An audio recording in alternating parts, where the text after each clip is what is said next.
Good evening, everyone.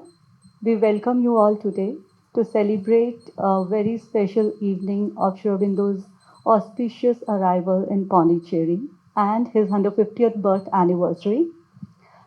Today, to celebrate this occasion, Bharat Niwas is launching its journal Bhavishyate. This is the third issue of Bhavishyate journal. This is a very special issue because it's focused on Sri Aurobindo's dream about India and Auroville. And before we talk more about it, I request Smiti to start the special occasion with an invocation. Thank you. We'll begin with an invocation from Savitri. After a long journey, we come at last to Book 11, the Book of Everlasting Day. And a final test awaits Savitri. She has debated with death. She has vanquished death. The dire universal shadow retreats into night. Satyavan is restored to her with all that she asked for. What more is there?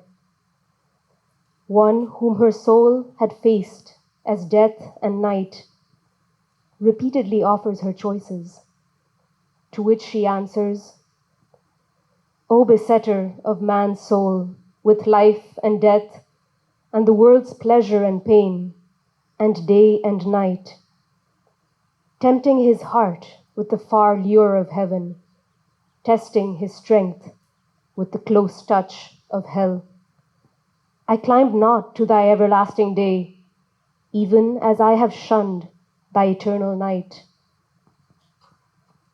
And so a marvelous conversation occurs. But Savitri is unmovable. Too far thy heavens for me from suffering men. Imperfect is the joy not shared by all. And so she wins great boons for the earth consciousness.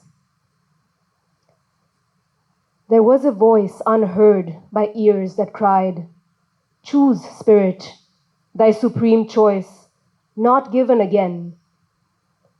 For now, from my highest being looks at thee, the nameless, formless peace, where all things rest. In a happy, vast, sublime cessation, no, an immense extinction in eternity, a point that disappears in the infinite. Felicity of the extinguished flame, last sinking of a wave in a boundless sea, end of the trouble of thy wandering thoughts, close of the journeying of thy pilgrim soul. Accept, O music, weariness of thy notes, O stream, wide breaking of thy channel banks. The moments fell into eternity, but someone yearned with a bosom unknown, and silently the woman's heart replied, Thy peace, O Lord, a boon within to keep, amid the roar and ruin of wild time, for the magnificent soul of man on earth. Thy calm, O Lord, that bears thy hands of joy. Limitless like ocean round a lonely isle, a second time the eternal cry arose. Wide open are the ineffable gates in front. My spirit leans down to break the knot of earth, amorous of oneness, without thought or sign, to cast down wall and fence, to strip heaven bare, see with the large eye of infinity, unweave the stars, and into silence pass. In an immense and world-destroying pause, she heard a million creatures cry to her. Through the tremendous stillness of her thoughts, immeasurably the woman's nature spoke. Thy oneness, Lord, in many approaching hearts, my sweet infinity of thy numberless souls. Mightily retreating like the sea in ebb, a third time swelled the great admonishing call. I spread abroad the refuge of my wings, out of its incommunicable deeps. My power looks forth of mightiest splendor, stilled into its majesty of sleep, withdrawn above the dreadful whirlings of the world. A sob of things was answer to the voice, and passionately the woman's heart replied, Thy energy, Lord, to seize on woman and man, to take all things and creatures in their grief and gather them into a mother's arms. Solemn and distant, like a seraph's lyre, a last great time the warning sound was heard. I open the wide eye of solitude to uncover the voiceless rapture of my bliss, where in a pure and exquisite hush it lies, motionless in its slumber of ecstasy, resting from the sweet madness of the dance, out of whose beat the throb of hearts was born. Breaking the silence with appeal and cry, a hymn of adoration tireless climbed, a music beat of winged uniting souls.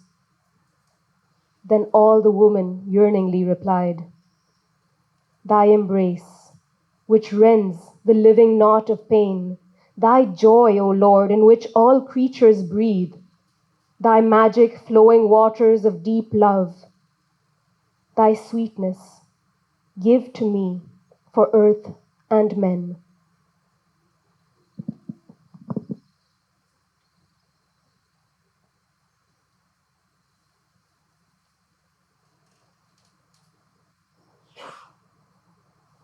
In His presence, we are fulfilled because everyone is in Him.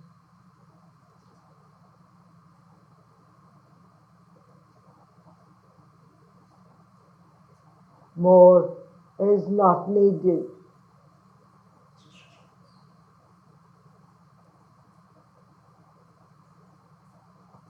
In the manner in which we are seated, what comes to me spontaneously is to share something about the long history in time of this journal, the third issue of which will be released today. I am deeply touched that the Bharatava's team should ask me to be here on this occasion, and I would like only to share how this has come about.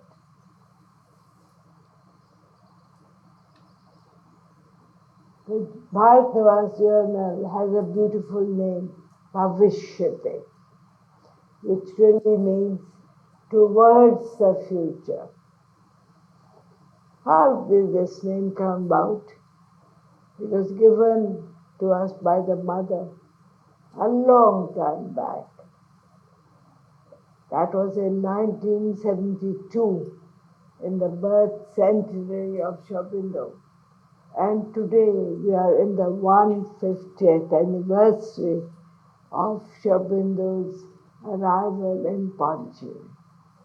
We all know the significance of his having completed his work in the national movement in the country, fighting for the freedom of India from colonial rule. He came to Pondicherry with one question, one mission: what has India to do for humanity? It began with that his quest.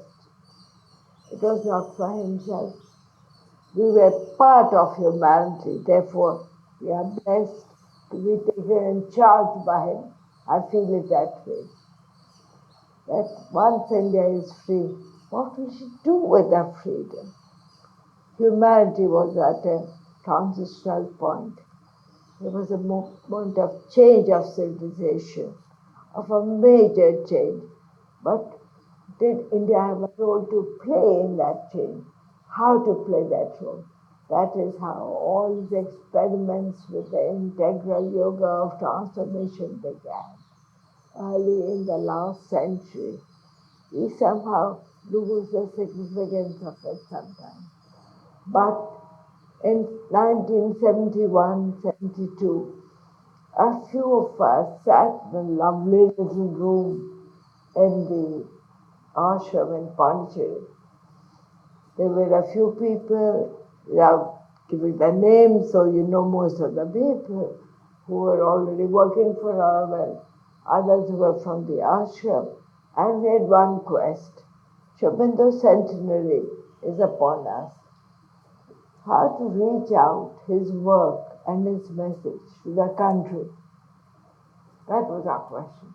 We would meet quite often, and I still remember it was a very small room, small gathering of only about 5 people. And we used to say, how do you do it? How do you do it? We just shared it. We spoke of a journal to be brought out to share his message with the country. Then we had to run around a bit to find a publisher in Delhi. We had to find some people who would support the journal like this. And we created a mock copy of the first issue of the journal. We didn't do that much. Once that was ready, the person whom I think all of you know, Sri Prem Malik, he went to the mother. I said, Mother, please give us a name for it. This is what I've been working on for some time. And she gave the name Bhavishya. You know, it somehow, though time takes its own steps, we have to remember how a thing initiated by the mother always works itself out. That's one thing that this name and this journal and the release of this journal brings to me. But before the journal could be brought out, the publisher and financier passed away suddenly. The person who was upholding it, he was the one who in fact presented the ideal of Auroville on behalf of the government of India and the religion ministry in UNESCO in Paris. So that process was also going on at the same time. So there was always this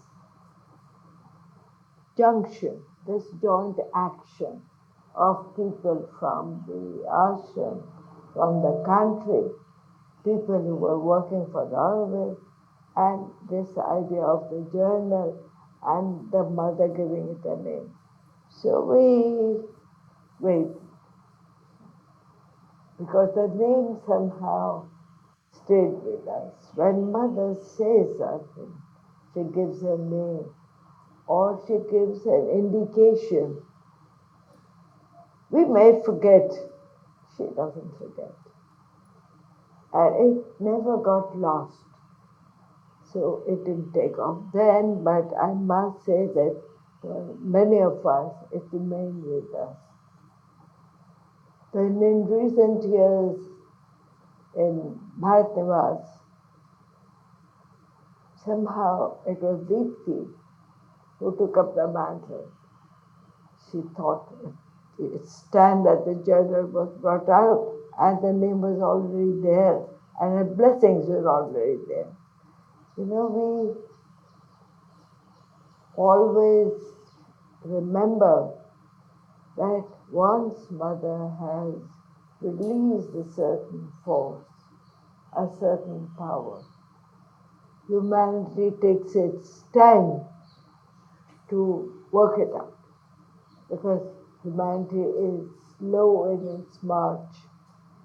But what she has released is not lost. It is always held as a seed that will fructify into a full tree and a fruit. And this is a kind of experience, I may say, of anything that mother releases that is valid in everything that happens. and everything that she initiates. So Deepti said, I will bring out the journal, I'll be the editor, I will write and will keep the name. And I must say, I for one was greatly thrilled that it was happening. Time is not in our hands. You know, the way we humans measure time, I've learned over long years, I guess, is very simple and very small. It's measured by the clock, by moments, by years, by decades. But the divine vision sees time at another level. And the scale of time is not the same. But this applies to almost everything that we live. That the scale of time vision is different. And we are impatient as human beings. In this regard, if I may be permitted to share something very personal, I think I was about 20 years old and very impatient. So one day I went to mother, why is everything taking time? She looked at me like that and she said, yoga is not a miracle, it's a process. I am still learning all that means a process. A process not of just one life, it can be many lives, many lives. And that she said those few words, like every word that she uttered, was always imprinted into your consciousness. And with the fullness of time, it will begin to make some kind of sense, if I may put it like that. Well, today, 4th of April, the day is not fortuitous, and the 150th anniversary of Shobindo's. When you look at the world all around, his action is strong, precipitous, accelerating. This always reminds me of a sentence of his that I came across strangely enough only a couple of months back.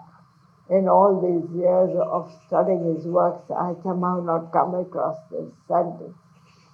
He says in a correspondence which he wrote down, in his own style of humor, his words are, I am inconveniently ahead of the times. I've loved the word inconveniently. He uses it. It's his word. It's in that book, Divinity's Comrade, where you have portions of Nirudbadan's correspondence with Shabindu. So he knew that what he was envisioning was far ahead. But it had to be done now on the ground so that at least we are attracted by it. And however unwillingly and however slowly, we at least stick to the path. That's all one can say. More than that, it's, I think, being saying too much. Well, it so happens that in course of time, what we have today is a third issue of the journal Bhavishya. And I must say, yesterday I had all the three. Please do sit down. Find a chair. Come here in front.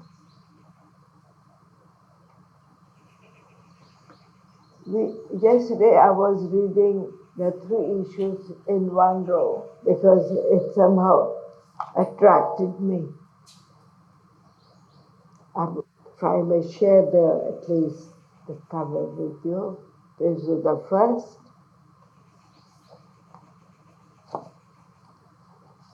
This was the second. And this is the current. And when I read them together, which I did yesterday, I found there was a certain a sequence of exploration, of an attempt to understand and to raise questions that would make the readers introspect and explore further. And explore what? What is India? What is her destiny? What is her future? What is she trying to do? And what is Auroville about? It raises questions, it explores, it goes into conversation with people and to one's own reflections. And this is what is shared in the three issues. So, in a sense, though we are in front of the third and the current issue, I found on reading that the three stand together. And we have to read the three to make a kind of historical sequence, because there is a sense of history in that. It is not without history. And the third issue particularly raises questions of the historical situation of the Auroville experiment. So to understand that, it raises questions. Nobody has answers. Let us be humble. Let us be modest as human beings. We are humans in a divine plan, and we don't have a clue as to what the divine plan is. We feel we know it.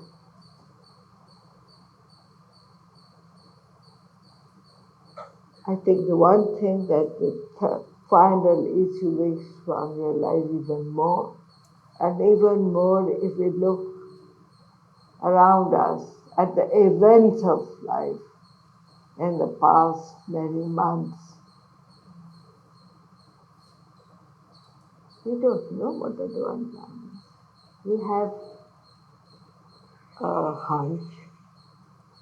I won't even use the word. Come in, Bill, we're waiting for you. Come here, there are lots of chairs here. Astel's not letting anyone speak. We're talking about the three issues just now. And in fact, the last sentence as you walked in came in that we don't really have a clue as to the divine plan. We think we do because it makes us comfortable to think that we know. But if we were to really look at events, we don't know. And we will never know until we reach that status of consciousness. And to accept that we have not got that status of consciousness, none of us without exception. So I like to use the word, we tumble along. And we tumble along happily. That is a divine grace, I think. We are happy in our tumbles. But let us at least recognize that we are tumbling and grumbling like mad. But we are not really, we don't know. If we knew the divine plan, where would we be? And we also don't know what the divine plan is, and when we read the words of the mother, Anna Srabindo, how much do we understand of those words? You know, all of us have tried in our lives to read their works, to study them. But since this is like a personal sharing among friends, I will say that the same work, the same lines, the same book that I may read now for the umpteenth time, I really can't say that I understand what it means. I have a sense of it, maybe, but that sense is only in the light of my own limited understanding. But what it really means, I don't have a clue. And I think we will be better off in life, in our own progress, in our own growth, if we admit that we don't understand.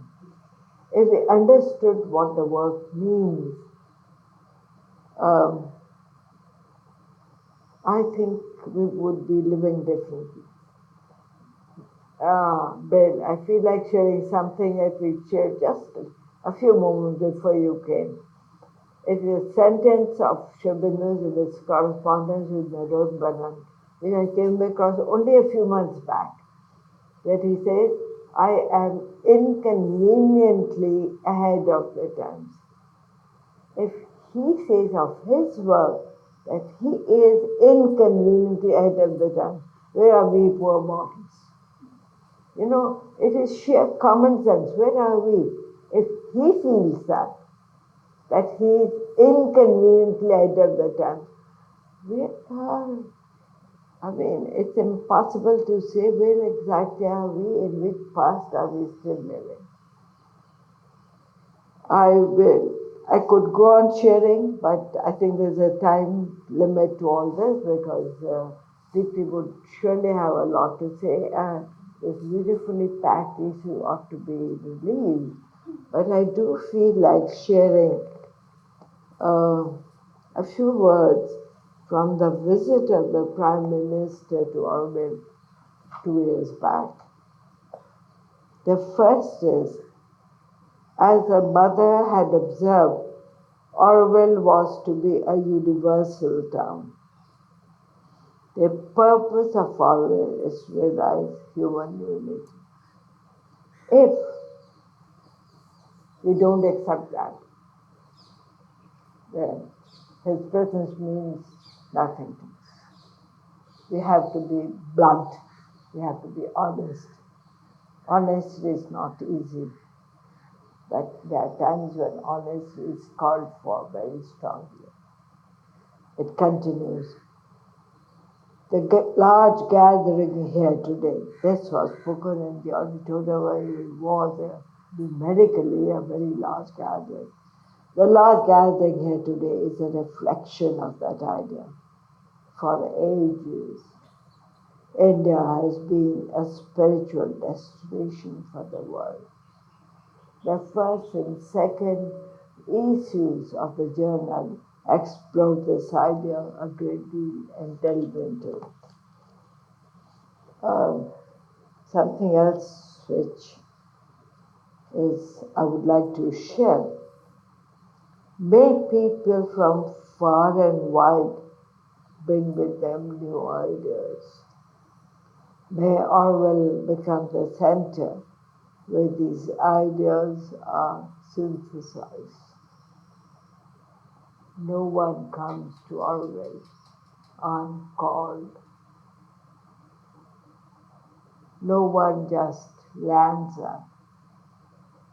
Everyone has a calling, has a reason for being there.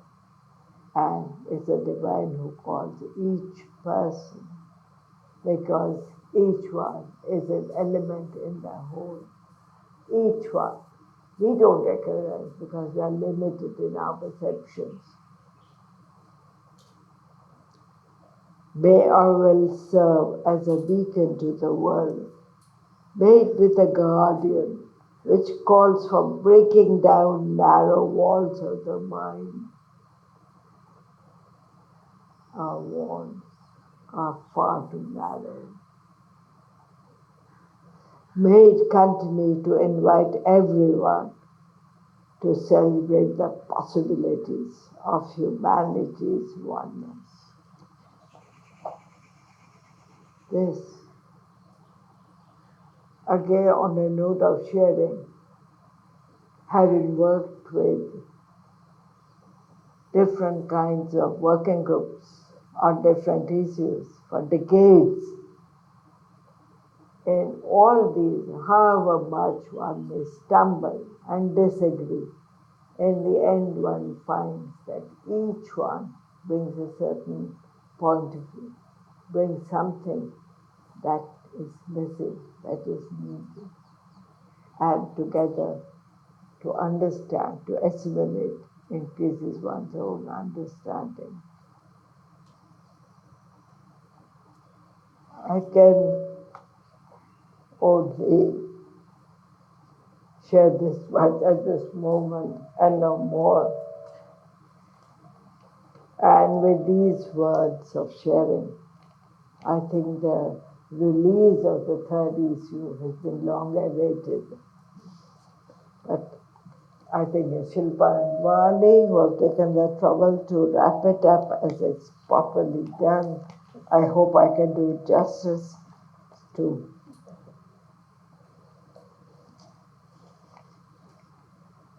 You know, again I was sharing that little bit of red on the ribbon is so important.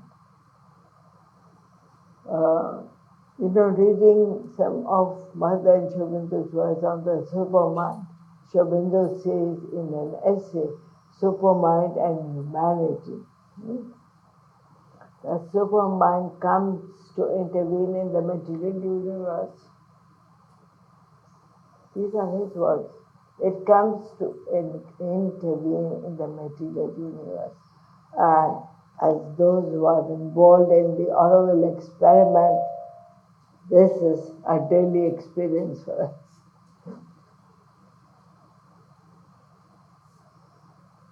So we keep the red ribbon. And we have the white and the gold. You know, it's the first time I've been asked to release a book, so if I'm a little clumsy, you'll understand. Well, here you are. Aditi.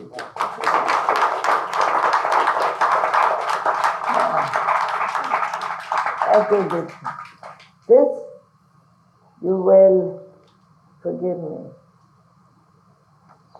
It kind of reminds me because of the white lotus flower, which is Aditi. Something which is a collection of papers by me, which I don't think Deepti will have time to read. But the title is The Presence of Time, because I think what we are living through in the world and the way the world is like a spinning top with all its problems, with a whole civilization that's no more, a new one that young people around the world are trying to grapple with. I don't quite know. Now, I am not a poet like Anu or Meenakshi, but I seem to have written something which goes with the cover of the issue. Therefore, if you'll allow me to read it out. The eternal she,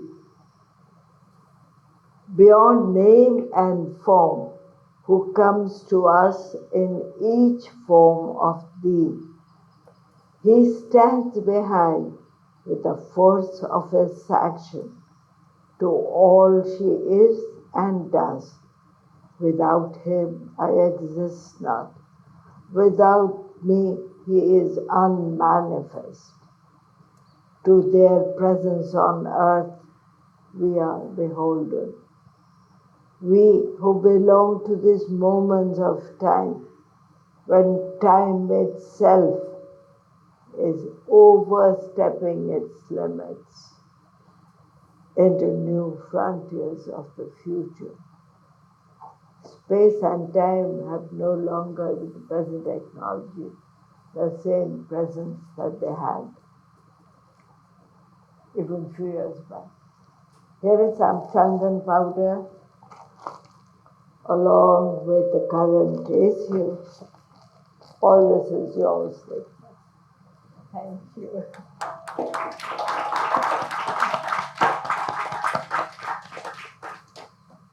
Thank you for making us think.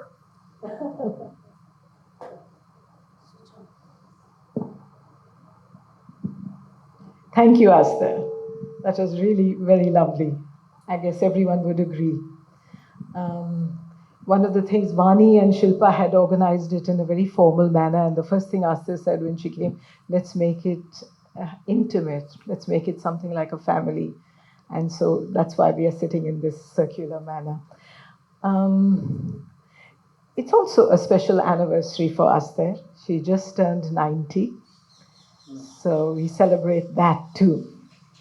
You know what? Everyone says 90, but quite frankly, I don't feel it. So I take it as I take her on her word. If she says it must be true. That's it. Well, 90 years young. That's what my father used to say. And that's one thing that Auroville does do. It keeps you young. And that we should cherish that. We should protect that. And what Astel has said about the variety, the differences, and the incapacity of us as human beings to decide why and who is here. Nobody should decide that. Let the divine decide that. I am very troubled that we are living in an Auroville where these questions are being raised. I don't think we have the right to raise such questions. And as Bharat Nivas is the pavilion of India, is the mother country, and the mother country is vast.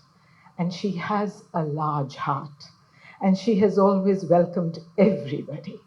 So that's the flag we raise. That's what the journal wants to say, that India, the India that has welcomed with open arms Auroville, she stands still. And there's a remark of Mother's where she says, the power of division is unsteady and impermanent.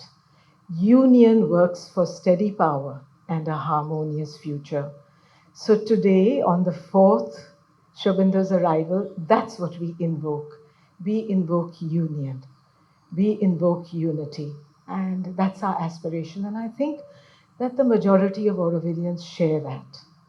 I know that many people are not here today because they're attending the meeting. The person we are missing the most is Christine, because all the work of the layout has been done like a labor of love by Christine. She's chosen every photograph. She spent hours. She spent days putting this journal together. So if I am the writer, she's the creator. So thank you, Christine. We miss you and we acknowledge your work today. And we would like you to feel safe and welcome in the Auroville that we are invoking. I had a few things that I had come across from Mother, which I haven't used in the journal. She says, and I'll read it to you because it's so interesting. It's one of the last conversations. It's with Roger, Udar, and Navajata. It takes place actually in April, the 2nd of April, 1972. So that's 50 years ago. I will tell you that we are preaching unity, unity of humanity, and we are quarreling, horrible quarrels, resentments, and all sorts of urgings that we condemn in others. We are giving a nice example and people laugh. If the divine had only for 1 hour the same feelings as men have, there would be no more world. Everything would go. There would be no world. There would be no men. There would be only that. Desigo pulverize. Pulverize? Pulverize. The pulverized egos. It is difficult. It is the most difficult thing. But we are here to do difficult things. For centuries and centuries, humanity has waited for this time. It has come, but it is difficult. Now is the time to be heroic. Heroism is not what people say. It is to be united. And the divine help will always be with those who have, in all sincerity, resolved to be heroic. You are here now, I mean on earth, because you once chose to be. You don't remember it, but I know. That's why you are here. Well, you must stand up to the task. You must make an effort. You must conquer pettiness and limitations. And above all, tell them, ego, your time is over. We want a race without ego, with the divine consciousness in place of the ego.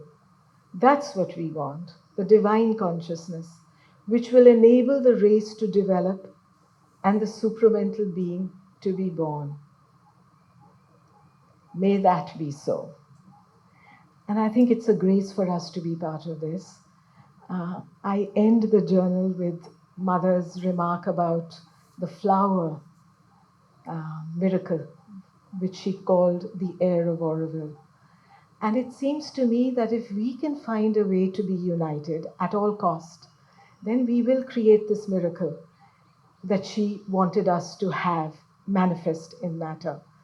But it requires a huge effort right now, and it requires us, the Aurovillians, not any administration, the Aurovillians, to be united. We should not be directing our lives through an administration. We should be choosing for ourselves.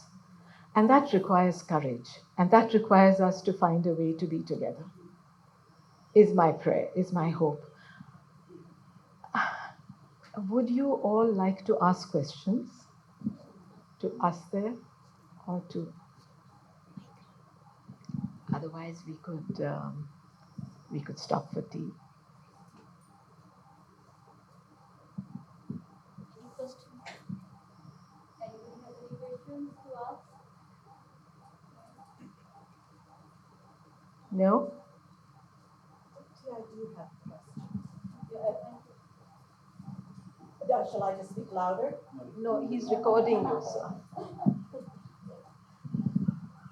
My question is, whenever I hear you and I listen to Aster, I'm deeply, deeply moved. And I know that you have been immersed and have lived your entire life here. How can someone like me, who has just been here for 10 years, embody and embrace in a fast way what you have done in a lifetime? And that's one question. And just even in putting this journal together, there's been, as you say, so much that's come down. What has been your process to allow it to come through and to be detached from it, so it's through you and not, I'm not quite sure what I'm meaning to say, but I think you understand. Yes? Do you understand, Astel? You know, if I understand you well, you say someone like me. What do you mean by someone like me? All of us can say that about ourselves. You know, when I first landed up in Auroville, I was told in the weekly Purtus meeting, if you can't grow carrots and winged beans, what will you do in Auroville? We don't need people like you here. I was told that meeting after meeting. Perhaps Arjuna and Deepti had been there. I said, look, I don't know why, but I'm here and I can't grow carrots and I can't grow winged beans. But maybe I had a lot to learn. So if you are there, I don't know what role is, but you certainly are one of the missing elements in the whole. And that's all one can say. Because nobody just comes. You know, but I'm glad that Deepti quotes it in one of the issues of the journal. My mother says, you all wanted to be here at this time. And you do not remember, but I remember. I promised you that you will be here. So ask her why you are here. But you know, we can all say that. Why like me? It's true of each one of us. We are just too sure of ourselves. I'm sorry, but this awareness maybe has come rather late. I don't know. But partly yes, but you know, you always felt you were doing something interesting and you were learning a lot. But suddenly you find that you find yourself, for instance, I tell you, the situation of the world today. You see the COVID, there is no country in the world which is untouched by it. It's global. If the technology is global, so is the problem global. Then you have Ukraine on top of all that. You have every country has its own mix of problems, and every individual and society has its own. So I mean, I can't. I mean, I really, I can only say, I can only repeat Shabina's words, but I can't say that I understand. There's a difference between the two. To repeating his words because it's nice to do that is one thing. But to say I really understand or to have a depth of insight into it, it's not true. So I don't know if that answers your questions, but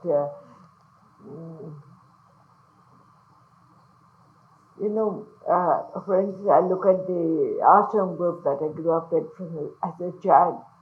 Mother had such a diversity of people, and we were happy with each other. And Auroville has had even greater diversity because there are people from so many countries.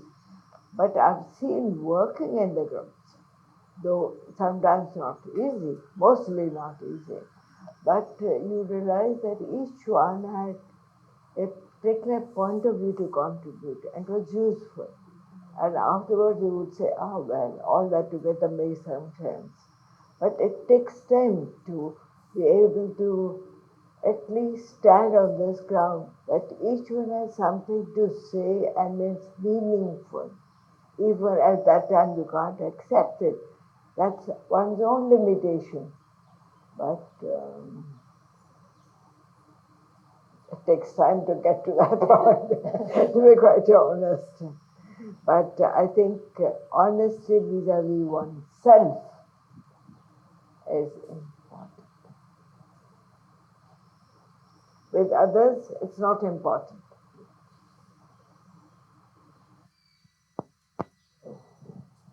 Is that Shilpa sign to us that we should go?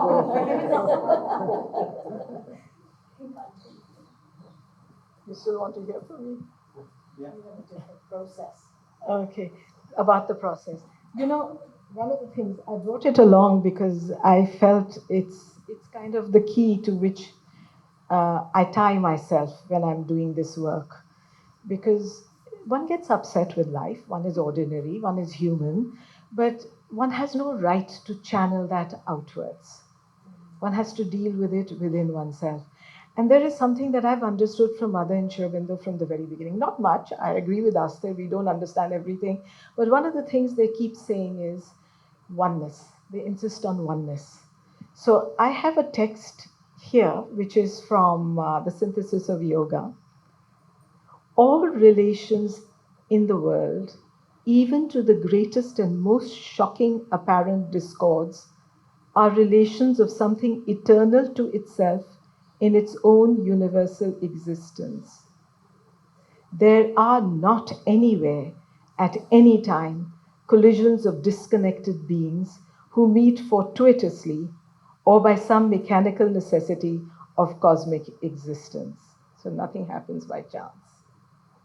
We have to deal with that. Your mother also used the word, you are an old family.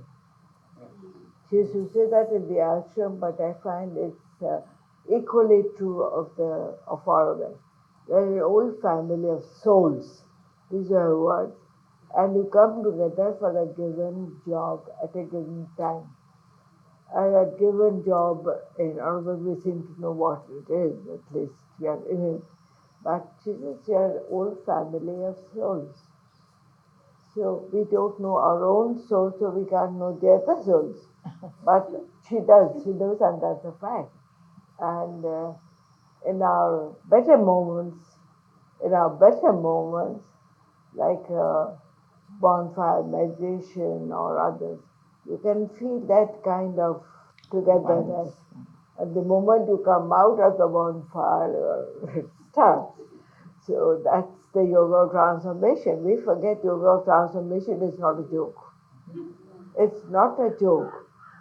And so always that if even Shabino finds that this yoga is and that he is inconveniently ahead of the time. Then what about for us?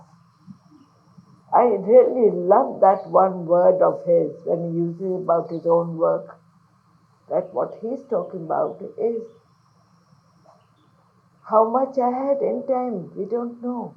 And we say, oh, it must happen today, it must happen tomorrow. What the hell? How can it happen today or tomorrow? Even if you have a child, like you see one right in front, a child to grow up into an adult, it takes a certain number of years, right? Or a famous French philosopher used to say, you drop some sugar into a cup of tea or something, it takes time to dissolve. So everything takes time. I mean, to want to speed up something which is civilizational, let me say, doesn't have. Look at the world today. You don't have to look very far. Look at the world. It's a mess in every single way. So you have to give it time, patience, try to do the best you can, and there you are. I'm sorry whether it makes sense or not, but this is all one really feels if one is honest enough to share it. Maybe Shilpa wants to give us tea. I was just going to conclude this sentence. Therefore, to get back to the eternal fact of oneness is our essential act of self-knowledge. So, to approach everything one does with that self-discipline, that you can't speak for division. If you write and words stay, words may be ahead of their times, as Shobindo's ahead of his time, but if you're going to put something down, it better be good. It should not feed division. To live in it must be the effective principle of our inner possession of our being and of our right and ideal relations with the world. That is why we have had to insist first and foremost on oneness as the aim and, in a way, the whole aim of our yoga. So somehow we have no right not to be trying to be inclusive, at least. She says humanity has failed because of exclusivity, and the new consciousness insists that this and that, not either or, not this or that, but this and that. And she even says, including death, that you cannot make sense of life if you don't look at death. So somehow we are in a wonderful process. And if we can remain in that domain, even in the battle, it makes it better. Can I say something? You prompt me. Difference makes us grow. Sameness is comfortable, but it doesn't make us grow. If we put aside difference, okay, we shut ourselves up. Otherwise, if we keep the difference there, we say, well, there is also a point. What does it mean? Can we understand? My first 10 years in Auroville were given to closely work with somebody who didn't understand a bit of what I was saying. You know. And everyone laughed at me. Can't you have somebody better to work with? I said, it's given to me, what can I do?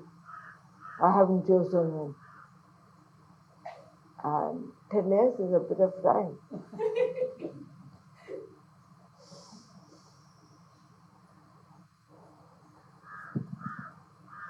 So we are exactly on time.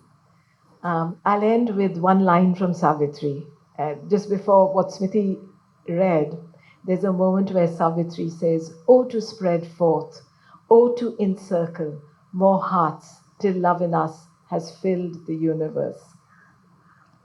I think the key for all of us is to shift ourselves because we all have that. We all have that psychic presence. That somehow we deal with each other with that in front, particularly where it's the most difficult and the most problematic. Put the psychic in front because then you're putting the divine there. I hope, I pray that Auroville will realize its potential because we are so lucky to be here. And we should be filled with gratitude to be part of this. Even if it fails sometimes, Shobando anticipates the failures. I'm looking at Neha because they have all been involved with this exercise in dream weaving, which is so inspiring because you've had 70 people working together for no personal benefit, invoking Auroville. That's extraordinary. And that could come together in January after the difficulties we had in December is an answer that shows that Auroville is alive, is vibrant, is responsive. So whether it gets taken further or not, it's successful. So this is Sri Aurobindo Center for Studies, India and the world. Those of you who don't know, so I think this is the right place also today to do the launch. And Bhavishite journal launch is part of its research publication also, which is done annually twice. And yes, and to have such a special day and on such a special movement is like a blessing, I would say. And yeah, thank you so much. I request all of you to please join us for tea if you haven't taken any tea so far, and there's some cookies, and enjoy the moment. Thank you.